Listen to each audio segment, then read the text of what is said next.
Hello అండి. Daily morning అయితే ఇంట్లో ఏం టిఫిన్ చేయాలని ఆలోచిస్తాం కదా. ఇలా రేషన్ బియ్యం తోటి ఎలాంటి పప్పులు వంట సోడాలు వాడకుండా కమ్మటి బ్రేక్ఫాస్ట్ అయితే చేసి పెట్టొచ్చండి. ఇలా ఒక్క రోజు చేసి ఇవ్వండి, డైలీ ఇవే చేయమని అడుగుతారు, అంత టేస్టీగా ఉంటుందండి. ముందుగా ఇక్కడ నేనైతే 1.5 కప్పు రేషన్ బియ్యం తీసుకుంటున్నానండి. ఇందులోకి కలర్ కోసం కొద్దిగా శనగపప్పు తీసుకుంటున్నాను. అలాగే 1/2 స్పూన్ మెంతులు తీసుకుంటున్నాను, క్రిస్పీగా వస్తాయి దోశలు కొంచెం. సో ఇవన్నీ కూడా బాగా వాష్ చేసుకోవాలి, రేషన్ బియ్యం కదండి, బాగా కడగాలి. ఒక 3-4 సార్లు కడిగి పెట్టుకున్నాక ఇందులో నేనైతే మజ్జిగని యాడ్ చేస్తున్నానండి.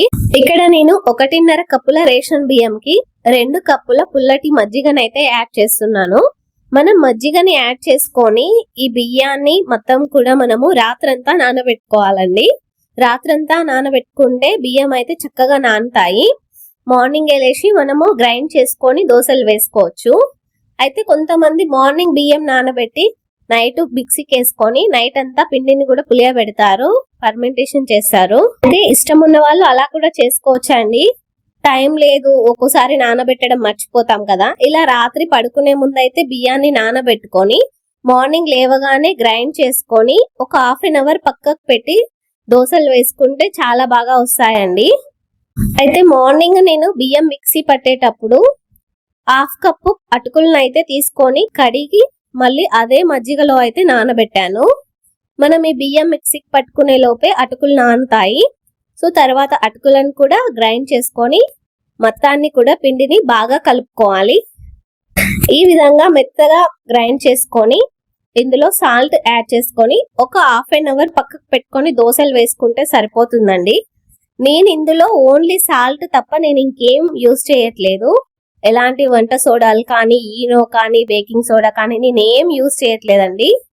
ఓన్లీ బియ్యం, మజ్జిగ, సాల్ట్ అంతే అండి, అటుకులు, అంతకు మించి నేనేం యూజ్ చేయట్లేదు ఇందులో. మనకి వంట సోడా వాడడం, ఈనో కూడా అంత హెల్దీ కాదు కదా, ఒకరింట్లో ఉంటాయి ఒకరింట్లో ఉండవు. ఈ విధంగా ఇంట్లో ఉండే అన్నింటితోనే మనం చక్కటి బ్రేక్ఫాస్ట్ చేసుకోవచ్చండి. ఇలా సాల్ట్ కలుపుకున్నాక నేను ఒక 1/2 అవర్ అయితే పక్కకు పెట్టుకున్నాను.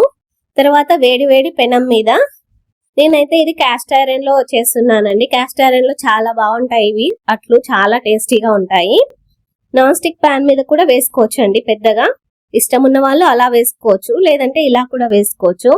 ఇలా వేస్తే టేస్ట్ చాలా బాగుంటాయి అని చెప్పేసి నేను చిన్నగా అయినా కూడా ఇలాగే చేశాను.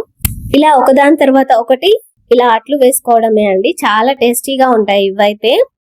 అయితే పిండి ఇంకా పులియలేదు, మెత్తగా అనిపించట్లేదు దోశలు అనుకున్న వాళ్ళు పిండిలో సాల్ట్ యాడ్ చేసేటప్పుడు కొద్దిగా షుగర్ కూడా యాడ్ చేయొచ్చండి, ఇంకా పొంగుతాయి కొద్దిగా దోశలు. ఈ దోశలని ఇంకోలాగా కూడా వేసుకోవచ్చండి. నైటే పిండి రుబ్బి పెట్టుకుంటే మార్నింగ్ ఇంకా ఫ్లఫీగా వస్తాయి. నేను ఆ రెసిపీ కూడా పోస్ట్ చేస్తాను తప్పకుండా.